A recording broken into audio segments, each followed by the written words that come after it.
You know, I feel like I've said this in a lot of my recent videos, but here we go again. Trailers are doing way too much lately. I went into Drop already knowing most of what was going to happen, and sure enough, the movie played out almost exactly like the trailer promised. That said, I still mostly had a fun time with it.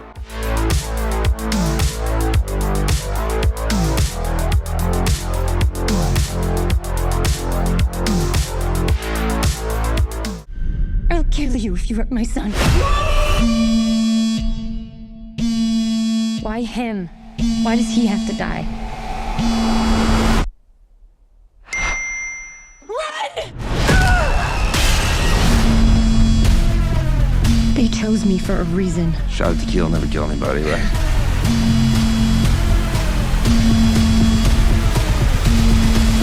So, how's this date going?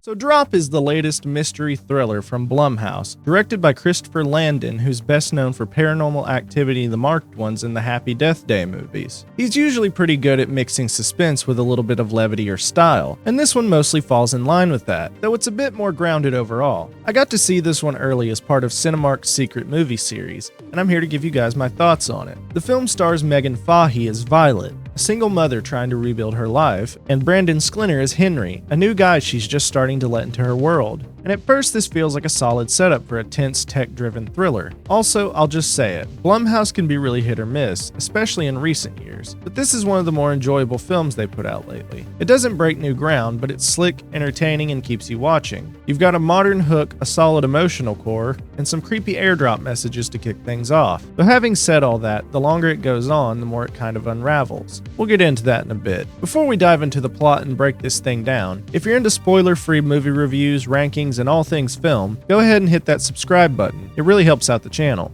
And if you'd like to support the channel even further, you can join the Patreon for just $1 a month. For $5 a month, you can even request a review of your own. Every bit of support helps keep these videos coming. The story follows Violet, who survived an abusive relationship and is trying to move forward. She's protective of her young son, cautious with her trust, and just starting to dip her toe back into dating when she meets Henry. Things seem to be going well until she gets an unexpected airdrop from a stranger nearby. It's just a creepy image at first, but more messages follow, and it quickly becomes clear she's being watched and targeted. What starts as a weird tech glitch spirals into something much more dangerous, as Violet finds herself caught in a psychological game with a faceless threat that always seems one step ahead. This mysterious threat has one goal in mind for Violet. She must kill her date, or her son will die. So let's start with what works. I actually really like the premise. Using airdrops as the initial scare tactic is clever. It taps into this weird fear of anonymous connection that's unique to our time. There's something inherently invasive about someone sending you an unsolicited image in a public space, and the film knows how to make that feel unnerving right away. The opening moments where Violet gets her first drop and looks around unsure of who sent it are some of the more effective tension-building scenes in the movie. It gives off that Strangers type unease, because you were home energy, but filtered through modern tech.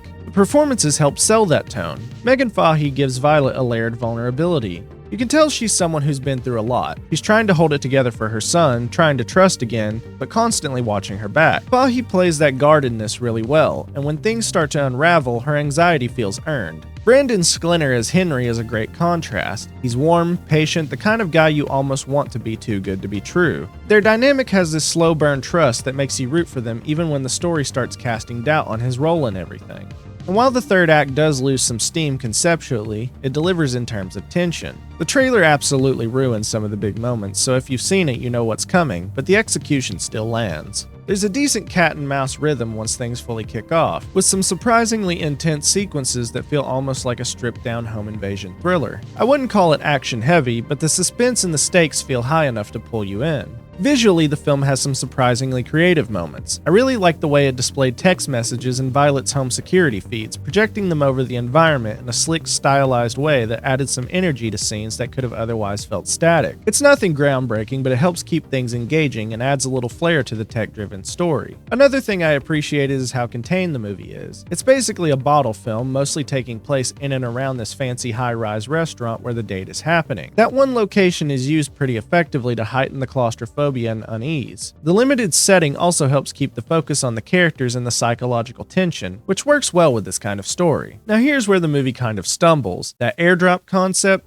totally underused. It sets up this really intriguing hook. You're thinking this is going to be a clever tech-based mind game with Violet being psychologically toyed with through her phone, and for a while it looks like that's what we're in for. But then the airdrop gimmick just disappears. After the first act, the mystery villain switches over to texting, and from there it plays out like a pretty standard thriller. The shift feels jarring. They had this unique modern idea that really could have helped the film stand out, and instead it gets shelved in favor of something way more generic. And unfortunately, the villain's motivation doesn't save it. It's one of those twists that gets telegraphed early on, like if you're even remotely suspicious of the characters or paying attention to the backstory hints, you'll figure it out. And when it's finally laid out, it doesn't add much. It's not shocking, it's not particularly clever, and it doesn't tie back into any deeper themes the movie might have been trying to explore. There's potential for a commentary on privacy or how we interact with strangers in digital spaces, or even on Violet's trauma and healing, but none of that really gets explored in a meaningful way. Instead, the mystery just serves to move the plot forward in the most straightforward way possible, and that's kind of a letdown. You want a thriller like this to either surprise you with the who or blow you away with the why, and this doesn't really do either. So yeah, Drop is one of those movies that starts off strong, sets up a cool idea, and then kind of backs away from it as it goes. There are things I enjoyed here. The performances are solid, the emotional core works, and the third act delivers a few decent thrills, but the concept ends up being underutilized and the mystery doesn't quite stick the landing. I'm giving Drop a 3.5 out of 5. It's watchable, it's got some good moments, but it definitely could have been more if it fully committed to its original idea. But that's just me. What did you think of Drop? Did the trailer spoil too much for you, or were you able to dodge it? Let me know down in the comments. And if you enjoyed this review, don't forget to like, subscribe, and hit the bell so you don't miss the next one. If you'd like to support the channel directly, check out the Patreon. $1 a month helps out, and $5 lets you request a review of your choice. Thanks so much for watching, and I'll see you next time.